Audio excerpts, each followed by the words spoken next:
Hello po sa inyong lahat mga ka-crypto. Ako po si Pinoy Crypto Trader at sa video na ito ay atin mo pag-uusapan ang tungkol dito sa mobile phone ng Solana kung saan ay meron po itong kinakarap na isang inventory challenges dahil sa dulot po nito ang high demand sa kanilang mobile phone na ito na tinatawag po nilang Saga mobile phone. Ayan. Matindi po talaga ang demand nito. Marami po talagang bumibili nito. Ayan, kaya halos nagkakaubusan na sa mga yung mga tindahan. Yan, maging sa mga online store ay nagkakaubusan po yan. At yung karamihan po kasi rito ay yung habol po nila rito ay yung airdrop na Bonk token.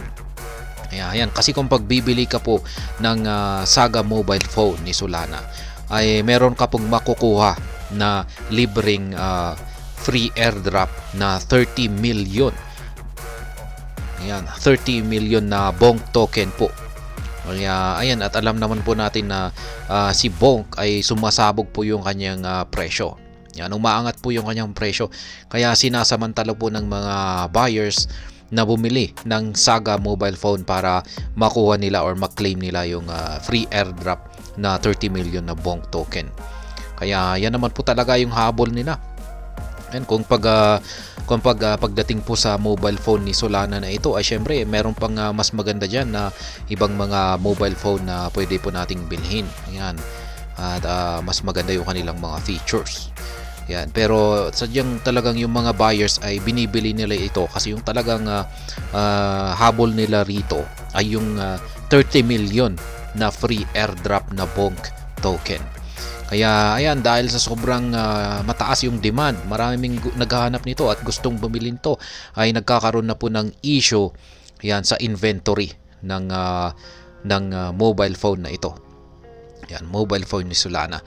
Kaya ayan, bago po tayo magpatuloy, nais ko lamang po munang bigyang linaw ang aking disclaimer kung saan ang nilalaman po ng video na ito ay hindi po ito isang financial advice. For education and information purposes lamang po ang layunin nito.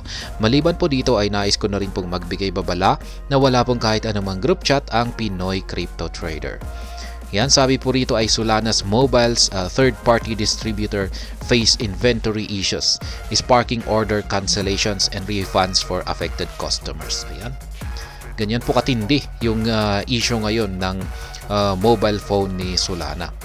Dahil po sa sobrang napakataas na demand or sobrang napakarami pong mga bumibili nito ay yan na, nagdudulot na ito ng cancellation at saka refund sa mga apektadong customers. Ayan.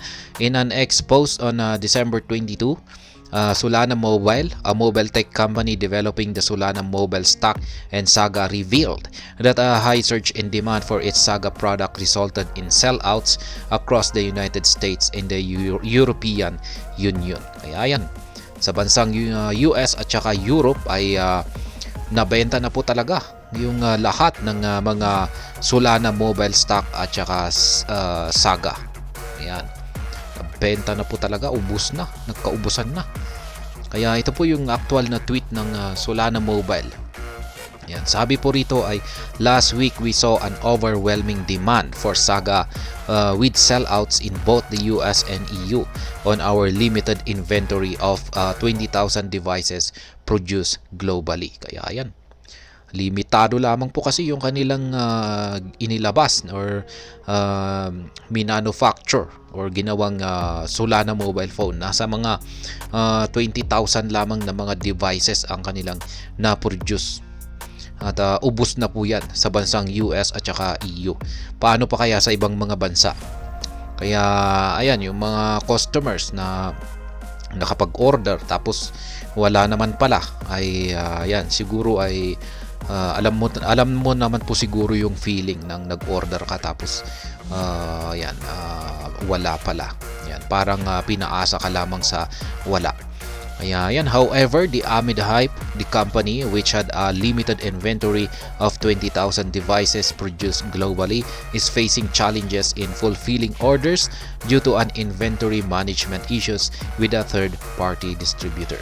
In working to fulfill orders, we learned we learned of an inventory management issue with our third-party distributor that resulted in an inaccurate representation of our inventory. Kaya yan, mukhang nagkagulo raw po sila sa kanilang mga third-party distributor.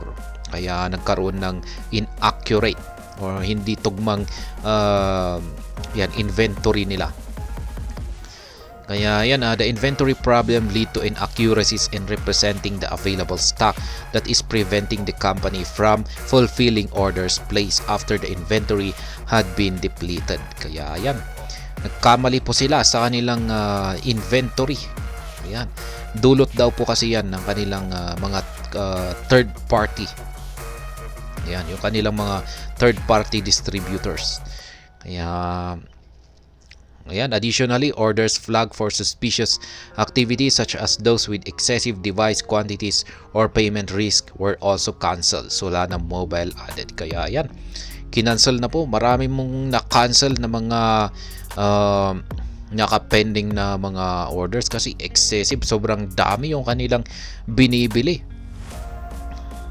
Customers impacted by the cancellations have been notified, with refunds scheduled to be processed in the coming days, the company says. Kaya yan, yung mga apektadong customers ay wag pong mag-alala kasi magkakaroon naman po sila ng refund at naka-schedule daw po yan sa mga susunod na araw.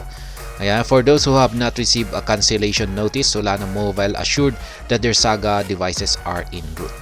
Ayan, yung mga ibang mga customer naman na hindi raw nakatanggap ng cancellation notice sa kanilang order ay yan, nakakasiguro po sila na makakarating yung kanilang order na Saga devices.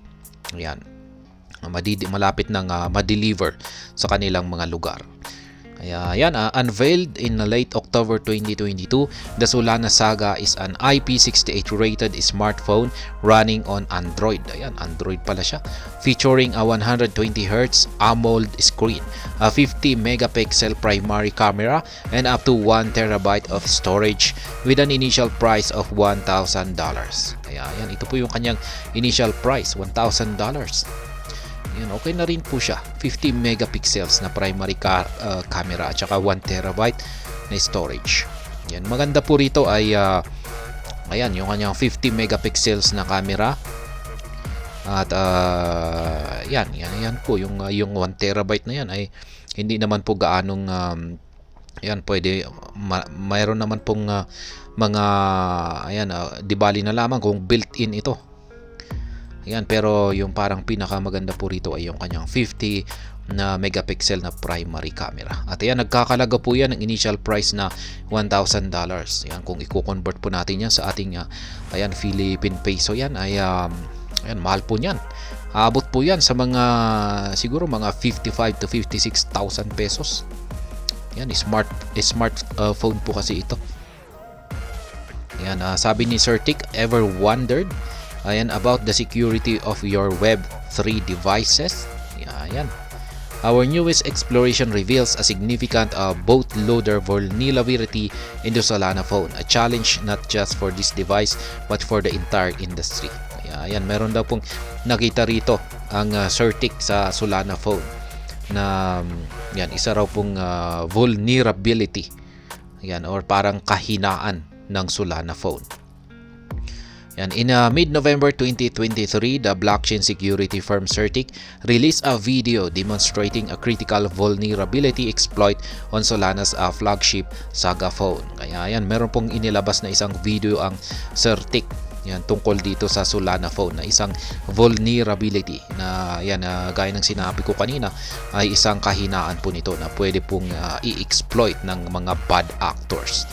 Yan, bad actors ay ito po yung mga masasamang tao or yung mga hackers, particular po yung mga hackers. According to the firm's analytics, the Solana Saga phone has a significant vulnerability that could allow hackers to create a backdoor into its software and compromise the device. Kaya yan, ayon po kay Certic ay meron daw po itong kahinaan na posible pong i-exploit ng mga hackers para pasukin yung software at i-kompormiso yung device na ito. However, shortly after the news surfaced, Steven Lever, the lead mobile software engineer at Solana's lab, commented to the media that the video does not disclose any known vulnerabilities or security risk for Saga owners. Ayan. Napareact naman po si Steven Lever. Siya naman po ang lead mobile software engineer ng Solana Labs, at sinabi po niya na ang video na inilabas ng Certic ay wala naman daw pong dinisclose or ipinahayag or ipinagbigay alam na ayan, kahit na anong mga vulnerabilities or mga securities para sa mga Saga owners. Ayan. In December, during an appearance on Laura Shin's Unchained podcast, Solana CEO Anatoly Yakovenko acknowledged that the smartphone faced an uncertain future due to disappointing sales. Nevertheless, once the bonk craze began, Solana's smartphones quickly sold out, as Saga owners could claim free 30 million bonk tokens, equivalent to about $565 as of press time. And syempre naubos lang talaga yung Solana phone na ito kasi dulot po kasi yan ng demand demand sa bonk token. Ayan. Syempre kung pag hindi po talaga sumabog itong si bonk token ay syempre baka hindi po siguro mauubos yung Solana mobile phone na ito. Baka hanggang ngayon ay patuloy pa rin yung bentahan rito. Ayan. Kung hindi lamang po kasi kay bonk token kaya naubos ito. Kaya ayan, hanggang dito na lamang po tayo sa video na ito. Sana po ay inyong nagustuhan ang aking paliwanag dito. Kung inyo po itong nagustuhan ay pakiclick lamang po ang like button nito. Para naman po sa mga bago lamang dito, kayo po ay aking inaanyayahan para mag-subscribe. Pakiclick na rin po ang bell icon nito dahil ito po ang siya magsisilbing notification nito sa mga bago kong videos na akin pong ina-upload sa aking YouTube channel na ito. Marami pong salamat sa panunood. Ingat po tayo lagi at God bless po sa ating lahat.